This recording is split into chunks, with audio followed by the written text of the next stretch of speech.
காசா முழுவதும் கடுமையான வெள்ளப்பெருக்கு ஏற்பட்டிருக்கிறது. மழை காரணமாக அங்கே ஆல்ரெடி எல்லா இடங்களும் அழிக்கப்பட்டிருக்கக்கூடிய நிலையில மலையில் அந்த மக்கள் தவிக்கிற காட்சிகளை நீங்க பார்க்க முடியும். ஈரானுக்கு இருக்கக்கூடிய மிகப்பெரிய வளம் என்னன்னா, ஈரானுடைய ஹர்முஸ் ஜலசந்தி என்கிற இடம் ஒரு எண்ணெய் தாங்கி டேங்கர் கப்பலை மொத்தமாக கைப்பற்றி இருக்கிறது ஈரானுடைய IRGC இஸ்லாமிய புரட்சிகர படைப்பிரிவு என்கிற செய்திகள் வெளியாகி இருக்கிறது. இஸ்ரேலுடைய ரமோன் விமான தளத்திலிருந்து தான் இந்த விமானம் புறப்பட்டிருக்கிறது. முன்னறிவிப்பில்லாம வந்ததுனால ஏற்றுக்கொள்ள மறுக்கிறோம் என்று சொல்லப்பட்டாலும் உள்ள இருக்கிறது பாலஸ்தீன அப்பாவிகள் என்று தெரிய வந்ததோட சிறில் ராமபோசா அவர்கள் உடனடியாக அந்த மக்களை நாங்கள் எங்கள் நாட்டுக்கு வரவேற்கிறோம் என்று சொல்லி தாங்கள் உள்ளே எடுத்திருக்கிறோம் என்கிற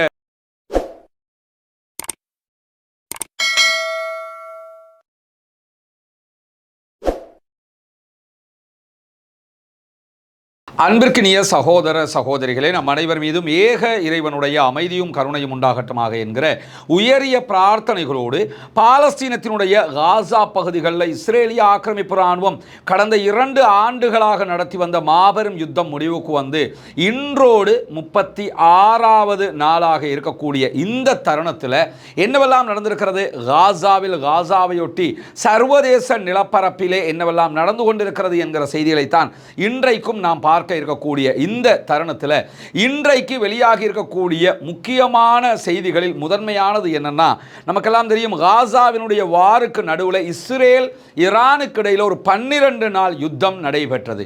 இந்த யுத்த நேரத்தில் ஈரான் இஸ்ரேலுக்கு எதிராக பாரிய தாக்குதல்களை நடத்தியது மட்டுமல்லாமல் தன்னுடைய பலத்தை எங்கெல்லாம் காட்ட முடியுமோ அங்கெல்லாம் மிக அருமையாக காட்டியிருந்தது. அந்த வகையில் தான் ஈரானுக்கு இருக்கக்கூடிய மிகப்பெரிய வளம் என்னன்னா, ஈரானுடைய ஹர்முஸ் ஜலசந்தி என்கிற இடம். இந்த ஹர்முஸ் ஜலசந்தியை பொறுத்தவரையில் அந்த இடத்தை முழுவதுமாக ஆக்கிரமித்திருக்கக்கூடிய முழு பலத்தை பிரயோகிக்கக்கூடிய ஒரு நாடாக ஈரான் தான் இருக்கிறது. ஆனால் ஈரானுக்கு மேற்பரப்பை நீங்கள் பார்த்தீங்கன்னா ரைட் ஹேண்ட் சைடில் ஈரான் இருக்கும், லெஃப்ட் ஹேண்ட் சைட் முழுவதும் அரபு நாடுகள் இருக்கும். கத்தார், குவைத், பஹ்ரைன் எல்லா நாடுகளும், UAE உட்பட எல்லா நாடுகளுடைய கடற்பரப்பும் லெஃப்ட் ஹேண்ட் சைடில் எல்லையில் வரக்கூடியதை நீங்கள் பார்க்க முடியும். இப்படியான சூழலில் கத்தாராக இருந்தாலும் UAE ஆக இருந்தாலும் எந்த அரபு நாடுகளாக இருந்தாலும் கடல் வழியாக அவர்களுடைய எண்ணெய் வியாபாரத்தை ஹர்முஸ் ஜலசந்தியை தாண்டித்தான் செய்து கொண்டிருக்கிறார்கள் என்கிற நிலையில் ஈரானுடைய ஹர்முஸ் ஜலசந்தி பகுதிகளில் பயணித்த ஒரு எண்ணெய் தாங்கி டேங்கர் கப்பலை மொத்தமாக கைப்பற்றி இருக்கிறது ஈரானுடைய IRGC இஸ்லாமிய புரட்சிகர படைப்பிரிவு என்கிற செய்திகள் வெளியாகி இருக்கிறது. குறிப்பாக இஸ்ரேல் அமெரிக்காவோடு இணைந்து நடத்திய 12 நாள் வாரில் ஈரான் சண்டையிட்டதற்கு பிறகு முதல் தடவையாக இந்த கப்பல் பறிமுதல் செய்யப்பட்டிருக்கிறது, ஈரானால் கைப்பற்றப்பட்டிருக்கிறது. ஹர்முஸ் ஜலசந்தி வழியாக போய்கொண்டிருந்த சைப்ரஸில் பதிவு செய்யப்பட்ட டேங்கர் தான் தற்போது இடைமறிக்கப்பட்டு கைப்பற்றப்பட்டிருக்கிறது. இதனை அமெரிக்காவினுடைய உளவுத்துறைகள் செய்தியாக ஆக்கியதற்கு பிறகு ஆம் நாங்கள் தான் கைப்பற்றி இருக்கிறோம் என்று ஈரான் அறிவித்திருக்கிறது. ஈரானுடைய நீதிமன்ற உத்தரவு பெறப்பட்டு தான் இந்த கப்பல் கைப்பற்றப்பட்டிருக்கிறது. மார்ஷல் தீவுகளுடைய கொடியோடு இந்த கப்பல் பயணித்திருக்கிறது. தலாரா என்கிற பெயரில் தான் இந்த கப்பல் தன்னுடைய செயல்பாடுகளை முன்னெடுத்து வரக்கூடிய நேரத்தில் வெள்ளிக்கிழமை காலை 30,000 டன் பெட்ரோ கெமிக்கலோடு இந்த கப்பல் பயணித்ததாக சொல்லப்படுகிறது. இந்த பெட்ரோ கெமிக்கல் பெரும்பாலும் கப்பல்களுக்கு பயன்படுத்தப்படக்கூடிய திரவம் என்று சொல்லப்படுகிற அதே நேரத்தில் ஈரானுடைய சக்தி வாய்ந்த இராணுவ அதே போன்று அரசியல் அமைப்பு சட்டங்களின் அடிப்படையில் தான் இந்த கப்பலை கைப்பற்றி இருக்கிறோம் என்று சொல்லி IRGC தகவல் வெளியிட்டிருக்கிறது. கப்பல் அங்கீகரிக்கப்படாத சரக்குகளை எடுத்துக்கொண்டு சென்றது. ஹர்முஸ் ஜலசந்தியால போகிற நேரத்தில் இந்த மாதிரியான பொருட்களை ஏற்றிக்கிட்டு போறதுக்கு சொல்லி பல அனுமதிகளை பெற வேண்டி இருக்கிறது. அந்த அனுமதிகளை இந்த கப்பல் பெறவில்லை என்கிற காரணத்தினால்தான் இந்த கப்பல் கைப்பற்றப்பட்டிருக்கிறது என்று சொல்லி தெளிவாக ஈரான் அறிவித்திருக்கிறது. ஐக்கிய அரபு எமிரேட்ஸிலிருந்து UAE இருந்துதான் இந்த கப்பல் பயணித்திருக்கிறது. அங்கிருந்து தான் பெட்ரோ கெமிக்கலை இவங்க அப்லோட் பண்ணி இருக்கிறாங்க.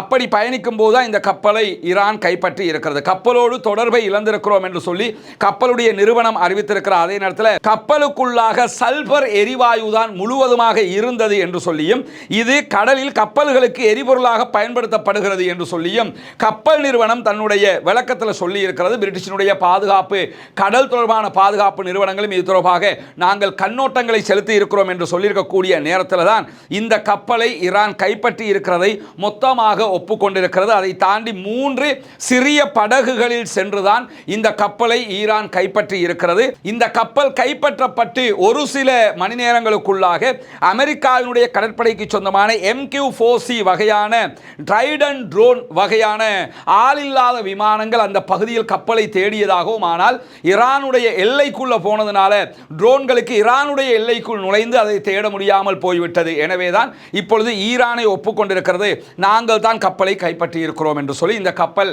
எப்பொழுது விடுவிக்கப்படுவதற்கு இடையில ஏதாவது சர்ச்சைகள் ஏற்படுமா? அமெரிக்காவுடனான மோதல் போக்கு ஆல்ரெடி உச்சமாக இருக்கக்கூடிய நேரத்தில் என்ன செய்யும் ஈரான் என்கிற கேள்விகள் எல்லாம் இதற்குள் எழுந்திருக்கிறது. அடுத்தடுத்த அப்டேட்டுகள் வரும்போது இந்த கப்பல் தொடர்பான செய்திகளை நம்ம பார்க்க இருக்கிற அதே நேரத்தில் காசாவில் இருந்து வெளிநாடுகளுக்கு மருத்துவ சிகிச்சைக்காக வெளியேற்றப்பட்ட கிட்டத்தட்ட 130 பாலஸ்தீனர்கள் அடங்கிய ஒரு விமானம் எந்த ஒரு முன்னறிவித்தலும் இல்லாமல் தென்னாப்பிரிக்காவில் வந்து இறங்கி இருக்கிறது.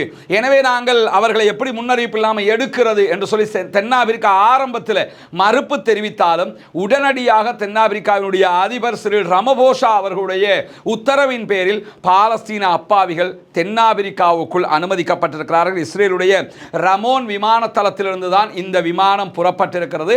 தென்னாப்பிரிக்காவில் தரையிறங்கி இருக்கிறது.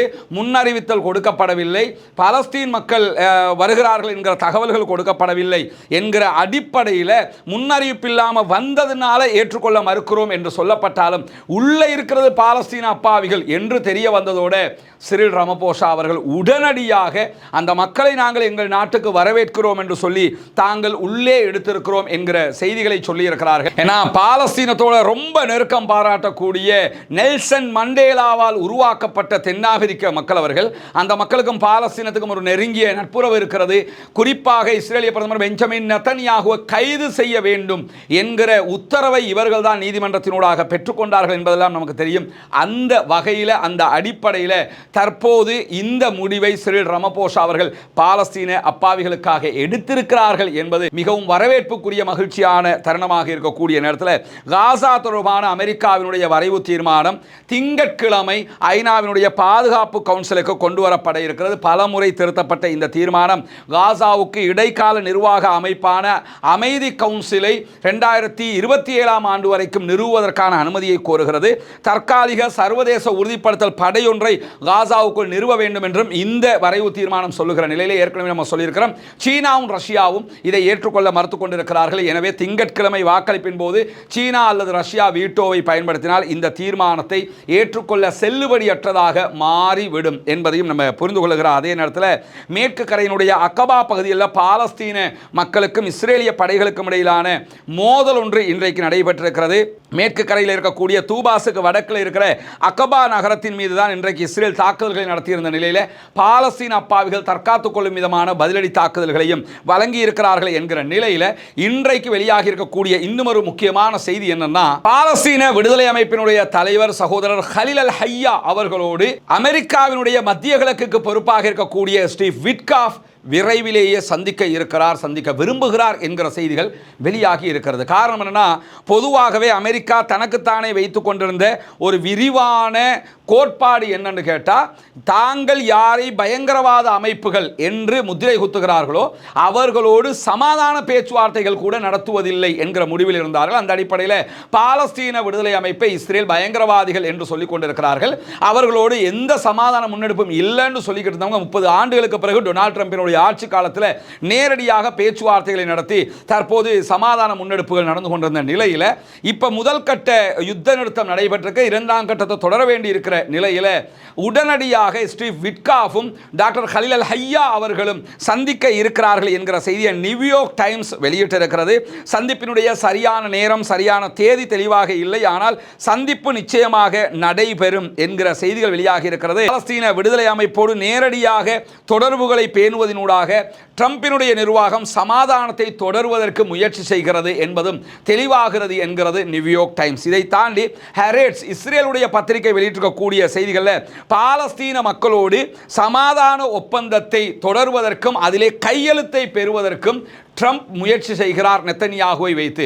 அதற்காகத்தான் நெத்தனியாகுவை மன்னிச்சு விடுகிற ஒப்பந்தத்திற்கு அமெரிக்க அதிபர் சென்றிருக்கிறார் என்கிற செய்திகள் வெளியாகிருக்கு. அதாவது ஒன்றை மன்னிச்சு விடுறதுக்கு ஏற்பாடு பண்ணுறேன், கடிதத்தை அனுப்புகிறேன், மன்னிப்பெல்லாம் வந்துடும். அதே மாதிரி நான் சொன்ன மாதிரி இந்த சமாதானத்தில் நீ சைன் அப் பண்ணிடணும். இனிமே காசாவோட சண்டை பிடிக்க கூடாது, ஏன்னா நான் தான் காசாவில் சமாதானத்தை கொண்டு வந்தேங்கிறது வரலாறு பேசணும்னு அந்த ஆள் நினைக்கிறார் போல. அதனால் பெஞ்சமின் நெத்தனியாகுவை கட்டுப்படுத்துவதற்கு தற்போது அமெரிக்க அதிபர் டொனால்ட் ட்ரம்புக்கு கிடைத்திருக்கக்கூடிய ஒரு ட்ரம்பாக, ஒரு துரும்பாக எது மாறி இருக்குதுன்னு சொல்லி சொன்னால் இந்த அவருடைய ஊழல் குற்றச்சாட்டுகள், விசாரணையில் இருக்கக்கூடிய குற்றச்சாட்டுகள் கிடைத்திருக்கிறது. எனவே தான் நீ ஜெயிலுக்கு போகணுமா, வெளியிலிருந்து பாலிடிக்ஸ் செய்யணுமாங்கிறத, சைன் பண்ணணுமா வேணாமாங்கிறத வச்சு முடிவெடுத்துக்கப்பா என்கிற ரீதியில் டொனால்ட் ட்ரம்ப் பெஞ்சமின் நெத்தனியாகுவை ஆட்டி படைக்கிறார் என்கிற செய்திகளுக்கு மத்தியில் அக்டோபர் 7 அன்று பாலஸ்தீன விடுதலை ராணுவம் இஸ்ரேலுக்குள் புகுந்து நடத்திய தாக்குதல்களை தடுக்க தவறியமைக்கு எதிராக இஸ்ரேலிய பிரதமர் பெஞ்சமின் நெத்தனியாகுவை விசாரணை நடத்த வேண்டும் என்கிற கோரிக்கையை இஸ்ரேலில் இருக்கக்கூடிய 67% மக்கள் விரும்புகிறார்கள் என்கிற செய்திகள் வெளியாகி இருக்கிறது. உச்ச நீதிமன்ற தலைமை நீதிபதி தலைமையில் நியமிக்கப்படுகிற அதிகாரப்பூர்வ விசாரணை ஆணையத்தை அமைக்க வேண்டும் என்று இந்த 67% மக்கள் கோரிக்கை விடுத்திருக்கிறார்கள். மாரியூ செய்தி பிரிவு இதனை வெளியிட்டிருக்கிறது. ஊழல் குற்றச்சாட்டில் தப்பினாலும் இதில் அவர் தப்ப முடியாது என்கிற நிலையில் புதியதொரு வழக்கு வந்து முடிய போகிறது என்கிற செய்திகளுக்கு மத்தியில் காசாவினுடைய இஸ்லாமிய பல்கலைக்கழகம் புதிய மாணவர்களை இணைப்பதற்கு தயாராகி வருகிறது. அதற்கிடையில் காசா முழுவதும் கடுமையான வெள்ளப்பெருக்கு ஏற்பட்டிருக்கிறது. மழை காரணமாக அங்கே ஆல்ரெடி எல்லா இடங்களும் அளிக்கப்பட்டிருக்கக்கூடிய நிலையில் மலையில் அந்த மக்கள் தவிக்கிற காட்சிகளை நீங்கள் பார்க்க முடியும். கூடாரங்களுக்குள் வாழ்கிறார்கள், கூடாரங்கள் எல்லாம் சரிந்து விழுகிறது, உள்ள வெள்ள தண்ணீர் உள்ளே நுழைகிறது, சுகாதாரம் இல்லாமல் தவிக்கிறார்கள். உலகத்தில் இப்படி எந்த மக்களும் படாத கஷ்டங்களை இந்த காலகட்டத்தில் இந்த அப்பாவிகள் பட்டு வருகிறார்கள். அல்லாஹு தஆலா அவர்களுக்கு அருள் புரிய வேண்டும் என்று அல்லாஹ்விடத்தில் பிரார்த்திக்கிற அதே நேரத்தில் தான் யுத்தம் முடிந்ததற்கு பிறகு காசாவினுடைய பல்கலைக்கழகம் மொத்தமாக அளிக்கப்பட்டிருக்கு, முகப்பு மட்டும் மிஞ்சிருக்குது. இந்த பல்கலைக்கழகத்தில் பட்டமளிப்பு விழா 3-4 நாட்களுக்கு முன்பதாக காசாவிலே நடைபெற்றதற்கு பிறகு பல்கலைக்கழகத்திற்கு புதிய மாணவர்களை சேர்ப்பதற்கு காசா பல்கலைக்கழகம் தயாராகி வருகிறது. இஸ்ரேல் காசாவில் இருந்த 95% பாடசாலைகள், கல்லூரிகள், யூனிவர்சிட்டிகளை அழிச்சு முடிச்சுட்டாங்க. இருந்தாலும் கல்வியை அளிக்க முடியாது, கட்டிடங்களை அளிக்க முடியும் என்கிற அடிப்படையில் கல்வியை தொடர்வதற்கு காசாவினுடைய மாணவர்கள் தயாராகி இருக்கிறார்கள். காசாவினுடைய பல்கலைக்கழகம் புதிய மாணவர்களை வரவேற்கிறது என்கிற செய்திகளுக்கு மத்தியில் நப்லஸ் பட்டாலியனுக்கும் இஸ்ரேலிய ஆக்கிரமிப்பு இராணுவத்துக்கும் இடையில் மேற்கு கரையில் ஒரு தாக்குதல் இன்றைக்கு நடைபெற்றிருக்கிறது. பழைய அஸ்கார் அகதிகள் முகாமில் நடத்தப்பட்ட சோதனையின் போது இஸ்ரேலிய ஆக்கிரமிப்பு இராணுவம் பாலஸ்தீன அப்பாவிகளை அநியாயமாக தாக்குதல் நடத்தி அழிப்பதற்கு முற்பட்ட நேரத்தில் தான் அவர்களுக்கு இடையில் பாலஸ்தீன விடுதலை அமைப்பினுடைய நப்லஸ் பட்டாலியன் தாக்குதல்களை நடத்தி இருக்கிறார்கள் என்கிற செய்திகள் வெளியாகி இருக்கக்கூடிய நேரத்தில் இன்றைக்கு வெளியாகி இருக்கக்கூடிய இன்னும் ஒரு கவலைக்குரிய செய்தியான ஒரு செய்தி என்னன்னு கேட்டால், பாலஸ்தீனத்தினுடைய ரஃபா பகுதிகள் தற்போது இஸ்ரேலுடைய கண்ட்ரோலில் இருக்குது. இந்த ரஃபா பகுதிகளுக்குள்ள தான் யாசர் அபு ஷபாப் என்கிற முனாஃபிக்கு உள்ளே இருந்து கொண்டிருக்கிறான். போதை கடத்தல் மன்னனாக அறியப்படுகிற இவன் பாலஸ்தீன விடுதலை இராணுவத்திற்கு எதிராக சில பேரை இணைத்துக் கொண்டு இஸ்ரேல் ட்ரைனிங் பெற்றுக்கொண்டு இஸ்ரேலுடைய ஆயுதங்களை வைத்துக்கொண்டு பாலஸ்தீன விடுதலை அமைப்பு மீதே தாக்குதல்கள் நடத்தி கொண்டு வரக்கூடிய நேரத்தில் ரஃபாவினுடைய செயல்பாடுகள் தற்போது இஸ்ரேலிய ஆக்கிரமிப்பு இராணுவத்தின் கண்ட்ரோலில் இருக்கக்கூடிய நேரத்தில் அந்த பகுதிகளில் யாசர் அபு ஷபாபினுடைய இந்த ஆயுத முனை குழு செயல்பட்டு வருகிறது. அவர்கள் சுதந்திரமாக நடமாடுகிறார்கள், செயல்படுகிறார்கள் என்கிற கவலைக்குரிய செய்திகளும் வெளியாகி இருக்கிறது. இஸ்ரேல் உள்ளுக்குள்ளேயே ஒரு சண்டையை மூட்டும் விதமாக பாலஸ்தீன விடுதலை அமைப்புக்கும் யாசர் அபு ஷபாபினுடைய இந்த குழுவுக்கும் இடையில் ஒரு சண்டையை உண்டாக்கி வருவதற்கு பல முயற்சிகளை செய்து வந்தாலும் பாலஸ்தீன விடுதலை அமைப்பு இவர்களை சரணடைய சொல்லி இருக்கிறது. சரணடையாத பட்சத்தில் அவர்களுக்கு மரண தண்டனை விதிக்கப்படும் என்று பல பேர் கைது செய்யப்பட்டு மரண தண்டனையும் விதிக்கப்படக்கூடிய சூழலில் தான் இந்த செய்திகளும் வெளியாகி இருக்கிறது. பொறுத்திருந்து பார்ப்போம் என்னவெல்லாம் நடக்கிறது என்பதை. பாலஸ்தீனம் வெற்றி பெற வேண்டும், பாலஸ்தீனம் சுதந்திரம் அடைய வேண்டும், பாலஸ்தீன மக்களும் நம்மை போன்று நிம்மதியானவர்களாக மாற வேண்டும், வாழ வேண்டும் என்கிற உயரிய பிரார்த்தனைகளோடு பாலஸ்தீனம் தொடர்பாக வெளியாகி இருக்கக்கூடிய மிக முக்கியமான செய்திகளைத்தான் உங்களோடு தற்போது நாம் பகிர்ந்து கொண்டிருக்கிறோம். பாலஸ்தீன அப்பாவிற்காக ஜனநாயக ரீதியாகவும் குரல் எழுப்புவோமாக என்கிற கோரிக்கைகளோடு தொடர்ந்து இணைந்திருங்கள். பாலஸ்தீனம் மற்றும் உலக நடப்புகளை உடனுக்குடன் உங்களோடு பகிர்ந்து கொள்வதற்கு தயாராக இருக்கிறோம். அல்ஹம்துலில்லாஹி ரப்பில் ஆலமீன்.